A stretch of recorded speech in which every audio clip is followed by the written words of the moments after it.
Greetings and welcome to the workshop. I seem to have done it again.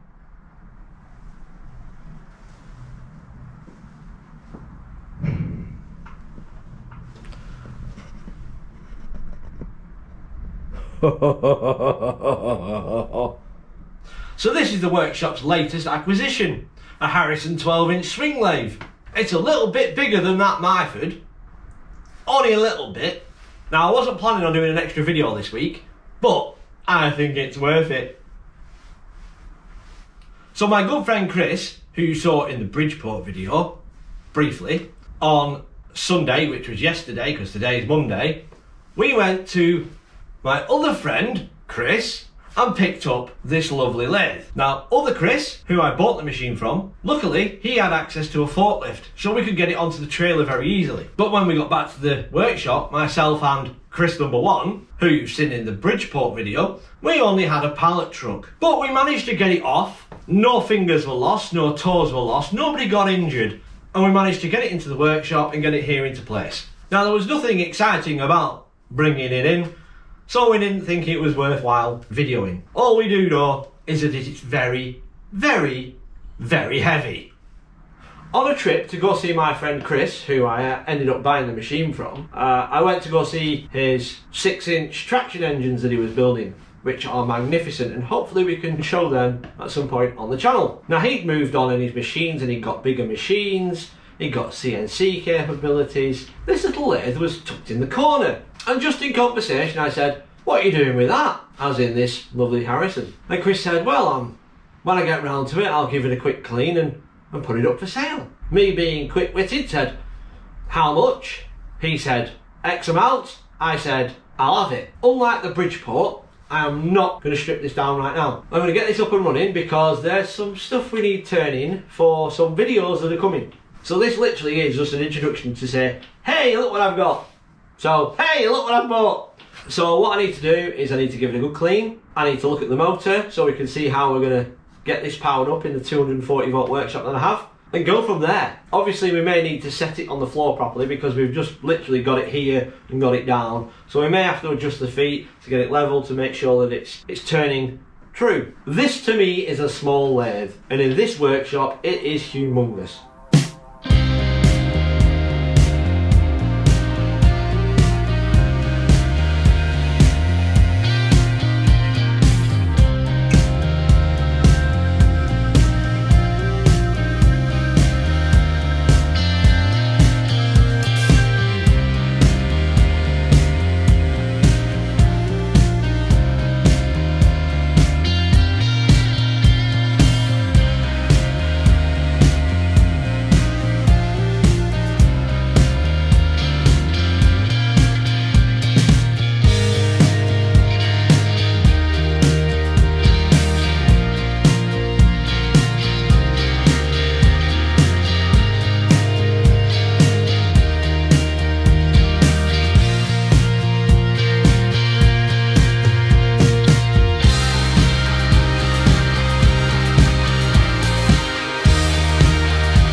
So as you can see, I've given it a bit of a clean.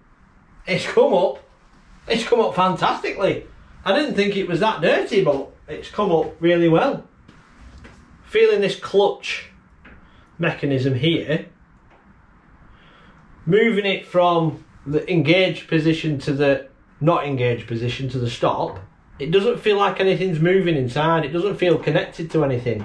So we need to investigate that. Whether it's the clutch mechanism on the end, it's stuck together, I don't know.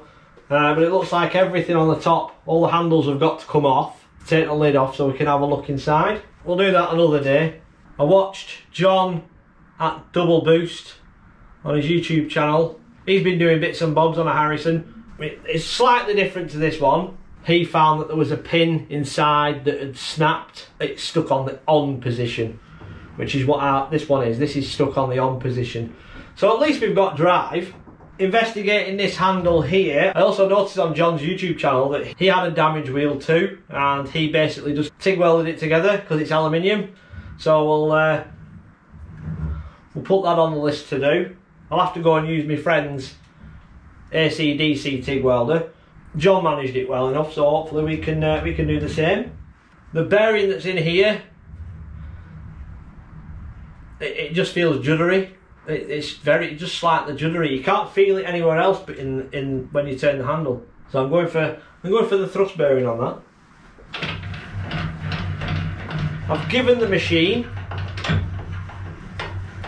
a good lubricate on the ways with whey oil. Everything feels quite smooth. We've got a bit of play on this slide here when it's out this end. We've got a bit of play there as well though. But hopefully that's something we can either adjust or fix. It could have something to do with that bearing. Who knows? Until we investigate it, who knows? So there we are, the latest acquisition in the workshop, ready to be tinkered with, hopefully soon to be turning parts. If you like what you see in the videos, please do click the like button. That will help it share a bit wider in YouTube. And don't forget to click the subscribe button and the notification bell, and you'll be notified when we next release a video. So join me next time in the workshop. Stay safe. Laters. I suppose we better do something on it really. Fix it or get it working. Let's go and have a cup of tea.